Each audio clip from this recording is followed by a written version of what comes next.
Student, very good morning to all. In the previous video, we had to discuss about some basic information about the business, entrepreneurship, and the type of business activities. So in this video, we had to continue this lesson and know about what is a business enterprises and how many types of business organization are there. So here the definition is business enterprises.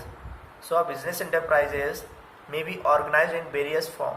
Means कोई भी हमारा business होता है वो हमारा different forms के organisation में होता है.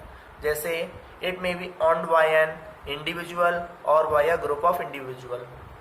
मीन्स अब कोई भी बिजनेस है हमारा तो उस बिजनेस को या तो एक पर्सन होल्ड कर सकता है, मीन्स उसके पास सारी अथॉरिटी रहेगी बिजनेस को डील करने के लिए, और या तो एक कमेटी होती है जो उस कमेटी को के द्वारा कोई भी ऑर्गेनाइजेशन या बिजनेस को स्टार्टअप किया जाता है और कंट्रोल किया जाता है कमेटी के according. So when owned by a single person means जब भी कोई बिजनेस केवल एक व्यक्ति के द्वारा कंट्रोल किया जाता है तो it is called sole proprietorship. Means तो इस टाइप के जो बिजनेस होते हैं उनको हम क्या बोलेंगे, sole proprietorship. And joint Hindu family form या partnership, joint stock company and cooperative society is the example of collective ownership. Means ये सारे एग्जाम्पल हमारे क्या हैं, कलेक्टिव ऑनरशिप के एग्जाम्पल हैं. द फॉर्म ऑफ ऑर्गेनाइजेशन में भी नॉन कारपोरेटेड और कारपोरेटेड. मीन्स कोई भी हमारी फॉर्म होती है या ऑर्गेनाइजेशन होता है वो हमारा दो टाइप्स का होता है, या तो नॉन कारपोरेट या कारपोरेट. इन अ कारपोरेट फॉर्म मीन्स अब कारपोरेट फॉर्म को समझते हैं. The identity of the enterprises is separated from that of its owner. Means इस टाइप की जो enterprises होती है तो उनको सेपरेट या कंट्रोल किया जाता है उसके ऑनर्स के द्वारा. The owner cannot be held personally liable if the enterprises runs into debt. अब जो भी ऑनर होगा, ऑनर के अकॉर्डिंग अगर कोई भी कंपनी है हमारी, अगर वो कर्ज में जा रही है तो केवल एक ही पर्सन उसमें लाइबल नहीं होगा. मीन्स केवल एक ही व्यक्ति उसमें the owners can not be held personally liable if the enterprise runs into debt. Means क्या है इसका, मीन्स कोई भी अगर हमारी कंपनी है तो उसमें जो भी वर्कर या ऑनर है उस कंपनी का उसमें काम कर रहा है या उसको होल्ड कर रहा है तो केवल एक ही व्यक्ति का की रिस्पॉन्सिबिलिटी नहीं है या एक ही व्यक्ति के की जिम्मेदारी नहीं है. The owner can not be held personally liable. Means जो कंपनी का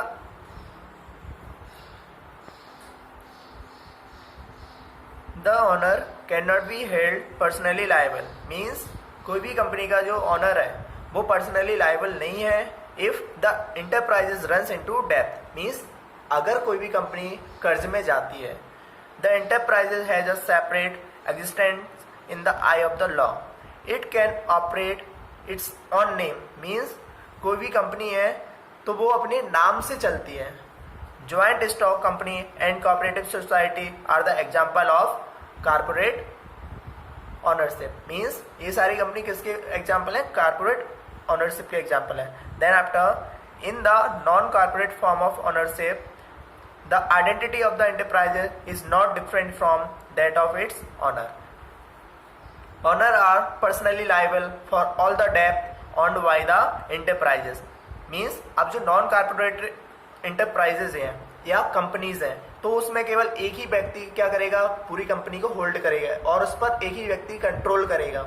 अब इसमें क्या होगा, अगर कंपनी लॉस में जाती है या प्रॉफिट में जाती है तो केवल एक ही व्यक्ति को प्रॉफिट होगा और एक ही व्यक्ति को लॉस होगा.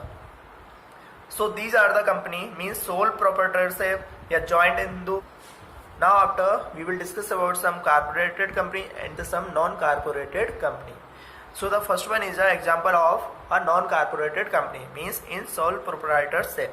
So one person providing the entire capital bears all the risk and individually manage the business. Means अब इस टाइप की जो कंपनी होती है, तो इस टाइप की कंपनी में केवल एक ही पर्सन क्या करेगा, सारा पैसा लगाएगा किसी भी बिजनेस को स्टार्ट करने के लिए।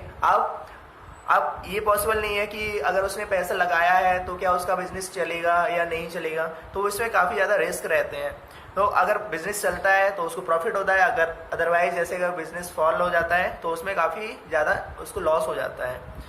The proprietor is personally liable for all the debt of the firm and enjoy all the profit. Means अगर जो भी प्रोपराइटर है या इन्वेस्टर है जिसने पैसा लगाया है कंपनी पे या कोई भी कंपनी स्टार्ट की है, तो अगर उसको कंपनी में क्या होता है, घाटा होता है, तो उसको लॉस हो जाएगा। और अगर जितना भी कंपनी में उसको प्रॉफिट होता है तो वो सारा प्रॉफिट किसको जाएगा, केवल एक ही पर्सन को जाएगा। The sole proprietorship is one man business. इसलिए जो भी हमारा सोल प्रोप्राइटरशिप है केवल वन मैन बिजनेस होता है। Then after second one, joint Hindu family firm. So according to this firm, this is also a example of a non-corporated firm. So according to this firm is a business firm owned and controlled by a joint Hindu family. Means इस type के जो business होते हैं वो किसके द्वारा control किए जाते हैं, एक ज्वाइंट फैमिली के द्वारा। The member of the family jointly और कलेक्टिवली स्टैब्लिश द बिजनेस। अब इसमें जो भी मेंबर्स होते हैं वो क्या करते हैं, कंपनी को स्टार्ट करते हैं और उसको एक्सपेंड करते हैं।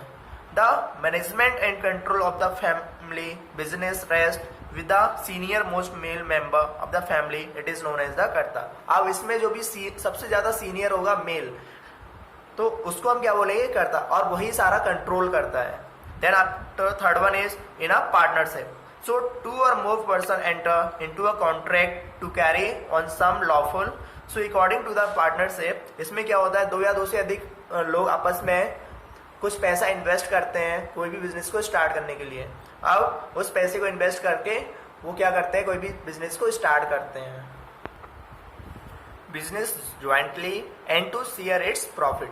अब क्या करेंगे, जो भी दो या दो से अधिक व्यक्ति हैं जो भी नए बिजनेस को स्टार्ट कर रहे हैं, तो वो सबसे पहले क्या करेंगे, बिजनेस को स्टार्ट करेंगे, कोई भी पैसा कुछ पैसा को इन्वेस्ट करेंगे। देन आफ्टर अब जो भी प्रॉफिट होता है उस बिजनेस में, तो क्या होगा, इक्वली जितने, अगर जैसे अगर 2 पर्सन है तो 50-50% क्या हो जाएगा, वो शेयर के अकॉर्डिंग डिवाइड हो जाएगा।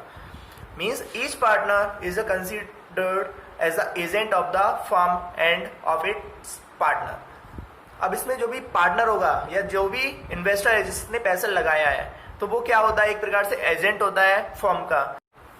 Each partner is jointly and individually liable for the death of the firm to an unlimited extent.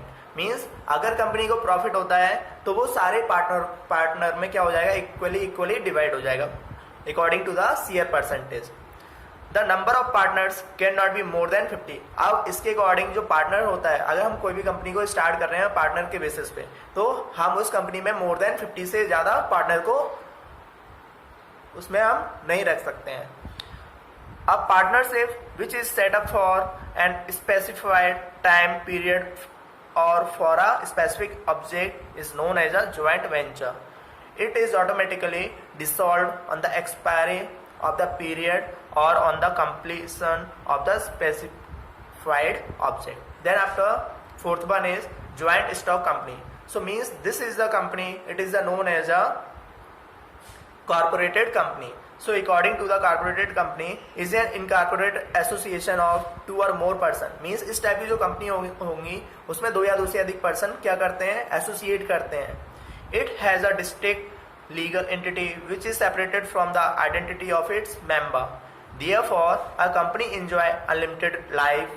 Its continuity is independent of the lapse of member. So its management and control lies in the hands of the board of director. Means इस type की जो company होंगी तो उसको सारा handle कौन करता है, सारा कंट्रोल कौन करता है, जो भी बोर्ड ऑफ डायरेक्टर होगा कंपनी का। Then after consisting of the elected representative of the member, और बोर्ड ऑफ डायरेक्टर क्या करता है, सिलेक्ट करता है किसी भी पर्सन को, जो कि मेंबर में से जो भी मेंबर होंगे उसमें से कोई भी एक पर्सन को सिलेक्ट करेगा और जो क्या करेगा, पूरे बिजनेस को कंट्रोल करता है। Then after cooperative society. So the cooperative society is a society organized with the purpose of rendering service to its member and to the public in a general. So it is organized on the principle of the mutual self-help. As an incorporated association of person, it enjoys perpetual life. It has a distinct entity and the liability of its member is limited. So there are several type of cooperative society. So thanks for watching this video.